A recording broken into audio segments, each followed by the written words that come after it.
Hello दोस्तों, क्या हालचाल। सब बढ़िया ना। मेरा नाम है रुपेश कुमार महतो और आप सभी का हमारे और आपके प्यारा से यूट्यूब चैनल में बहुत बहुत स्वागत है। दोस्तों, आपको पता ही है जैसा कि आज के दिनों में हम लोग क्या कर रहे हैं। पिछले कुछ दिनों से हमने डिप्लोमा सेकंड सेमेस्टर का मोस्ट इंपॉर्टेंट क्वेश्चन मैं आपको बता रहा था हर एक सब्जेक्ट का। सबसे पहले मैंने आपको बताया था S&A का, स्टैटिस्टिक्स एंड एनालिटिक्स का। फिर मैंने आपको कल बताया था FEEE का मोस्ट इंपॉर्टेंट क्वेश्चन। और आज के वीडियो में मैं आपको बताने जा रहा हूँ T&A ट्रांसफार्मर एंड अल्टरनेटर्स का मोस्ट इंपॉर्टेंट क्वेश्चंस। ठीक है दोस्तों, उसके बाद मैं लाऊंगा PMS प्रोजेक्ट मैनेजमेंट स्किल का मोस्ट इंपॉर्टेंट क्वेश्चन। तो इस वीडियो में मैं आपको ट्रांसफार्मर अल्टरनेटर का टोटल 10 क्वेश्चन बताने वाला हूँ। 10 क्वेश्चंस, ठीक है दोस्तों। और ये जो 10 का 10 क्वेश्चन ये आपका यूनिट 1 का है। ठीक है दोस्तों, यूनिट 1 में जितना भी टॉपिक है सारा का निचोड़ निकाल करके टोटल 10 क्वेश्चन मैं आपके लिए लाया हूँ जो मोस्ट इंपॉर्टेंट है। और एकदम ये 10 का 10 आप लोग रट लीजिए, एग्जाम में आने ही वाला है। ठीक है, तो बिना समय गवाए हम लोग वीडियो में आगे बढ़ते हैं। तो सबसे पहला क्वेश्चन देखिए दोस्तों, आपके स्क्रीन पर लिखा हुआ है define MMF reluctance and permeability.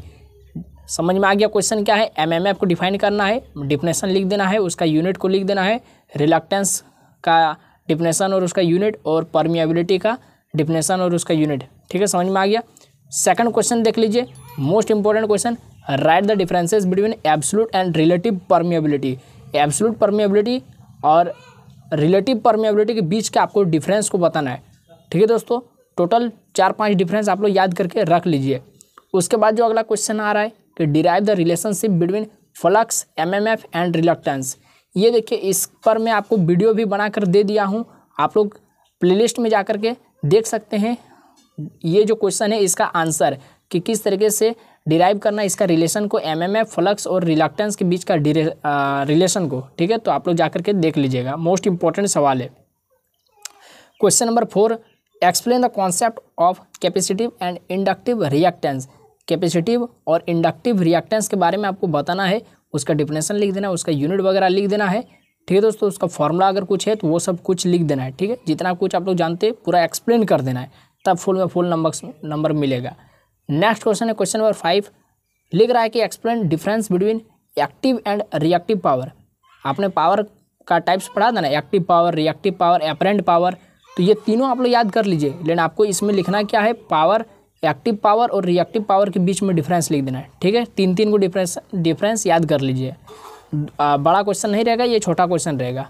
किसी दूसरा क्वेश्चन में ये ज्वाइंट रह सकता है। अगला क्वेश्चन देख लीजिए, determine the impedance of an RLC series circuit. Most important सवाल और लॉन्ग क्वेश्चन में ये आपका पूछा जा सकता है। ठीक है, कि इम्पीडेंस का आपको डिटर्मिनेशन करने बोलेगा, यानी पूरा इम्पीडेंस का फॉर्मूला तक डिराइव करने बोलेगा। किसका? RLC सीरीज सर्किट का। ठीक है, इस पर भी मेरा वीडियो है आप लोग, जिसमें मैंने आपको एक ही वीडियो में RLC सीरीज सर्किट और RLC पैरेलल सर्किट दोनों ही को मैंने बता दिया था। ठीक है, उसमें इम्पीडेंस फार्मूला भी निकाला था, current formula, power formula, voltage formula, सारा कुछ मैंने आपको निकाल के दिखा दिया था उस वीडियो में, तो आप लोग जाकर के देख लीजिए। अगला क्वेश्चन है explain the concept of resonance in RLC circuit. देखिए, मोस्ट इंपॉर्टेंट सवाल, रेजोनेंस पर भी सवाल आपका रह सकता है। कि देखिए, ये आपका सिलेबस में भी दिया है, concept of resonance and it's applications. तो आप उसके एप्लीकेशंस को भी और उसका रेजोनेंस का डिफिनेशन को भी बहुत अच्छा से याद कर लीजिए।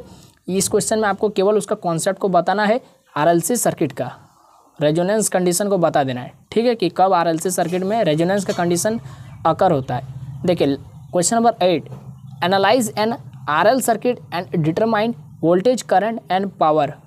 RL सर्किट का, ठीक है, RL सर्किट का पूरा आपको डेरिवेशन करना है, जिसमें से वोल्टेज का डेरिवेशन, वोल्टेज का फॉर्मूला निकालना है, करंट का फॉर्मूला निकालना है और पावर का फॉर्मूला निकालना है।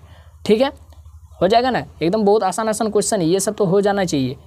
अब देखिए यहाँ पर क्वेश्चन नंबर 9 और क्वेश्चन नंबर 10, इसमें आपको दो इसमें मैंने आपको न्यूमेरिकल क्वेश्चन दिया है। ठीक है, जो काफ़ी ज़्यादा इंपॉर्टेंट है। और ये जो न्यूमेरिकल क्वेश्चन है ये काफ़ी छोटा क्वेश्चन है, इसलिए एक क्वेश्चन के अंदर में मैंने 2 न्यूमेरिकल घुसाया है। देखिए न्यूमेरिकल क्या है, तो a magnetic circuit has a reluctance of, देखिए इसमें रिलक्टेंस दे दिया, कितना दे दिया है, 100 एम्पियर टर्न पर वेबर। ठीक है, रिलक्टेंस का यूनिट होता है, ये सब भी याद कर लीजिए, एम्पियर टर्न पर वेबर। तो रिलक्टेंस कितना दिया, 100 एम्पियर टर्न पर वेबर। MMF कितना दिया, 500 एम्पियर टर्न। ठीक है, उसका क्या निकालने बोल रहा है, फ्लक्स निकालने बोल रहा है। आपको रिलक्टेंस दे दिया है, MMF दे दिया है, फ्लक्स निकालने बोल रहा है। तो फ्लक्स का फॉर्मूला पता है ना, फ्लक्स बराबर क्या होता है, MMF बटा रिलक्टेंस होता है ना, तो एमएमएफ 500 है, 500 बटा रिलक्टेंस कितना दिया 100, बस इसका आंसर हो गया 5 वेबर, इसका राइट आंसर 5 वेबर। तो इस तरीके से बहुत छोटा छोटा न्यूमेरिकल है, आप लोग सॉल्व कर लीजिएगा। नेक्स्ट क्वेश्चन देख लीजिए, एक coil has an inductance of 0.1 henry and resistance of 10 ohm. Calculate करना है एक्सेल का वैल्यू, एक्सेल माने इंडक्टिव रिएक्टेंस का वैल्यू निकालना है, जिसमें फ्रीक्वेंसी आपको दे दिया है और इंडक्टिव रिएक्टेंस, इसमें इंडक्टेंस दे दिया है, ठीक है। इंडक्टिव रिएक्टेंस निकालने बोल रहा है और इंडक्टेंस दे दिया, यानी आपको किसका वैल्यू दे दिया, एल का वैल्यू दे दिया है और यहाँ पर एफ का वैल्यू दे दिया है और आर का वैल्यू दे दिया है।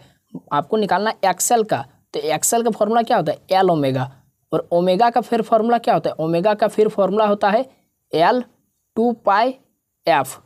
तो यहाँ पर एफ आपको पता है फ्रीक्वेंसी, एल पता है आपको 0.1 हेनरी, 2 पाई यानी 2 गुना पाई का 10 का 10 रहने दीजिए, कैलकुलेटर में पुट कीजिए, आंसर जो आया वही आपका राइट आंसर है।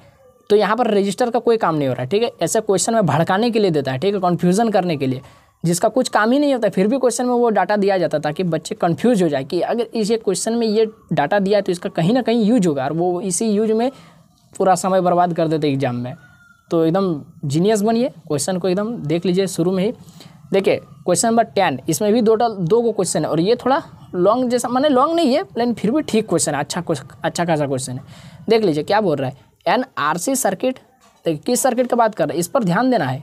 कौन सर्किट पूछा, आरएल सर्किट पूछा है, आरसी सर्किट पूछा है, आरएलसी सर्किट पूछा, ये सब बातों पर माने गहरा ध्यान देना है।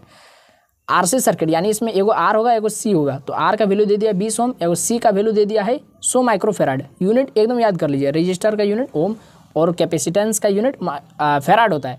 तो हमेशा आपको याद रखना है, जो यहाँ पर क्वेश्चन में माइक्रोफेराड में दिया है तो इसको फेराड में चेंज कर लेना है। ये माइक्रो का वैल्यू कितना होता है 10 का पावर -6, याद है ना, 10 का पावर -6। अब फेराड है तो फेराड हो जाएगा, माइक्रोफेराड माने 10 का पावर -6 फेराड, ठीक है। फ्रीक्वेंसी आपका दे दिया है, रेजिस्टेंस दे दिया है और क्या दे दिया है, कैपेसिटेंस दे दिया है। तो कैलकुलेट क्या करना, बहुत आसान सा क्वेश्चन है। एक्सी यानी आपका कैपेसिटिव रिएक्टेंस निकालने बोल रहा है और फेज डिफरेंस यानी फाई का वैल्यू निकालने बोल रहा है। फाई का समझ में आ रहा है, फाई का वैल्यू कि फाई कितना होगा, और एक्सी, तो एक्सी का फॉर्मूला आपको पता है 1/c ओमेगा, और ओमेगा का वैल्यू आपको पता है 2 पाई न्यू 2 पाई एफ, तो 1/2 पाई एफ सी, ठीक है। सी का वैल्यू आपको यहाँ पर दिया गया है, एफ का वैल्यू 50। देखिए फ्रीक्वेंसी यहाँ पर 50 नहीं, इस पर ध्यान देना है। बच्चे क्या करते हैं, घर से रिवीजन करके जाते हैं, हर एक क्वेश्चन में 50 या 60 रहता है, लेकिन क्वेश्चन में यहाँ पर आपका 100 200 भी रह सकता है, तो ये सब में ध्यान देना है। तो 200 दिया तो यहाँ पर अंतरण 50 नहीं पुट करना है, 200 पुट करना है, ठीक है, जो क्वेश्चन में दिया रहेगा।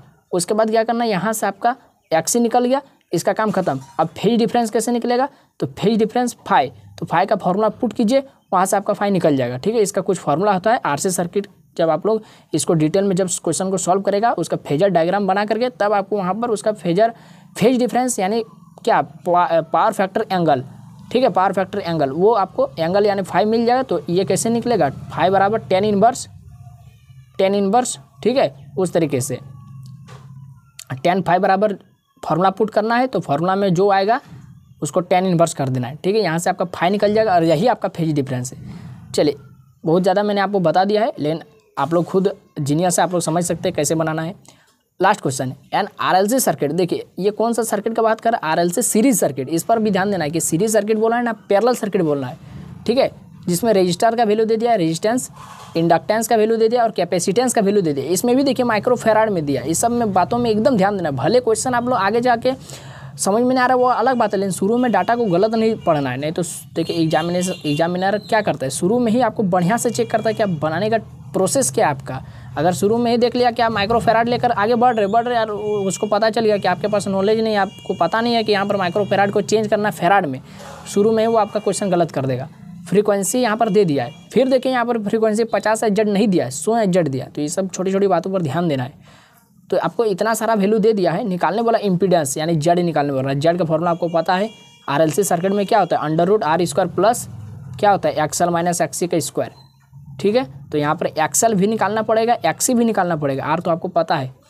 इम्पीडेंस निकल जाएगा, पावर फैक्टर यानी कॉस फाई। तो कॉस फाई कैसे निकालेंगे, या इसके लिए आपको फाई निकालना होगा, ठीक है। या फिर सीधा सीधे आप लोग कॉस फाई कैसे निकाल सकते हैं, फॉर्मूला आपको पता है, R/Z पुट कर दीजिए, आंसर आ जाएगा। आर आपको पता है, जेड आप लोग अभी निकाल लिए, इम्पीडेंस। ठीक है, तो इस तरीके से दोस्तों यहाँ पर कुछ क्वेश्चन रह सकता है आपके एग्जाम में। डिटो इसी तरह के क्वेश्चन आपको इसी फॉर्मेट का क्वेश्चन मिलेगा। ठीक है, जिस तरह का न्यूमेरिकल मैंने आपको बताया, और इस तरीके का यहाँ पर जो क्वेश्चन आंसर यहाँ पर जो लिखा है ये सब तो एकदम सेम टू सेम छपेगा। तो आप लोग इस वीडियो को एकदम जितना ज़्यादा से ज़्यादा लाइक कर दीजिए, अपने दोस्तों में एकदम फैला दीजिए, एकदम जितना हो सके जितना अपने दोस्तों में फैला सकते हैं, जितना अपना कॉलेज के दोस्तों में, हर एक कॉलेज का। ठीक है, इलेक्ट्रिकल के बच्चों को जिनका ट्रांसफार्मर अल्टरनेटर है। और ये चैनल पे अगर आप नए आए तो चैनल को सब्सक्राइब कर लीजिए, ताकि आने वाले और इसी तरीके का वीडियो आपको मिलता रहेगा एग्जाम से पहले। तो फिर मिलते हैं नए वीडियो में, तब तक पढ़ते रहे। जय हिंद, वंदे मातरम। मैं जानता हूं आपको कितनी दिक्कतें आई है,